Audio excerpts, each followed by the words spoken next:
Welcome to Daily Scripture Reading. I do not own the rights to this music. 2 Kings chapter 7, beginning at verse 3 and ending at verse 20. This is the New King James Version. Now there were 4 leprous men at the entrance of the gate, and they said to one another, "Why are we sitting here until we die? If we say we will enter the city, the famine is in the city, and we shall die there. And if we sit here, we die also. Now therefore, come, let us surrender to the army of the Syrians. If they keep us alive, we shall live, and if they kill us, we shall only die." And they rose at twilight to go to the camp of the Syrians. And when they had come to the outskirts of the Syrian camp, to their surprise, no one was there, for the Lord had caused the army of the Syrians to hear the noise of chariots and the noise of horses, the noise of a great army. So they said to one another, "Look, the king of Israel has hired against us the kings of the Hittites and the kings of the Egyptians to attack us." Therefore they arose and fled at twilight, and left the camp intact, their tents, their horses, and their donkeys, and they fled for their lives. And when these lepers came to the outskirts of the camp, they went into one tent and ate and drank, and carried from it silver and gold and clothing, and went and hid them. Then they came back and entered another tent, and carried some from there also, and went and hid it.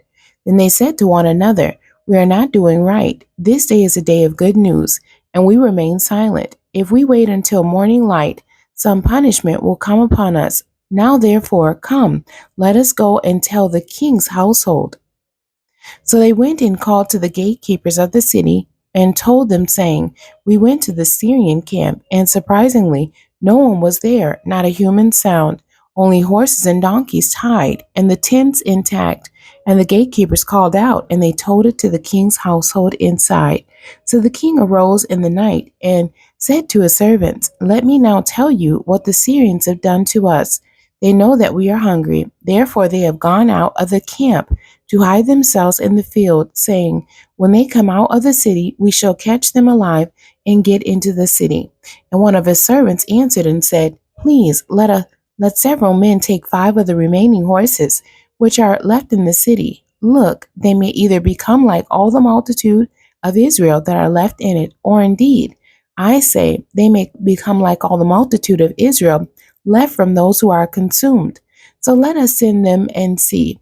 Therefore they took 2 chariots with horses, and the king sent them in the direction of the Syrian army, saying, 'Go and see.' And they went after them to the Jordan, and indeed all the road was full of garments and weapons, which the Syrians had thrown away in their haste. So the messengers returned and told the king. Then the people went out and plundered the tents of the Syrians. So a seah of fine flour was sold for a shekel, and 2 seahs of barley were for a shekel, according to the word of the Lord. Now the king had appointed the officer on whose hand he leaned to have charge of the gate, but the people trampled him in the gate, and he died, just as the man of God had said, who spoke when the king came down to him.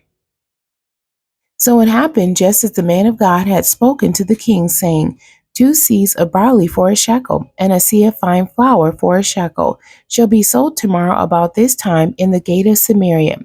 Then that officer had answered the man of God, and said, "Now look, if the Lord would make windows in heaven, could such a thing be?" And he had said, "In fact, you shall see it with your eyes, but you shall not eat of it." And so it happened to him, for the people trampled him in the gate, and he died. The end. God bless you, and thank you for joining me today.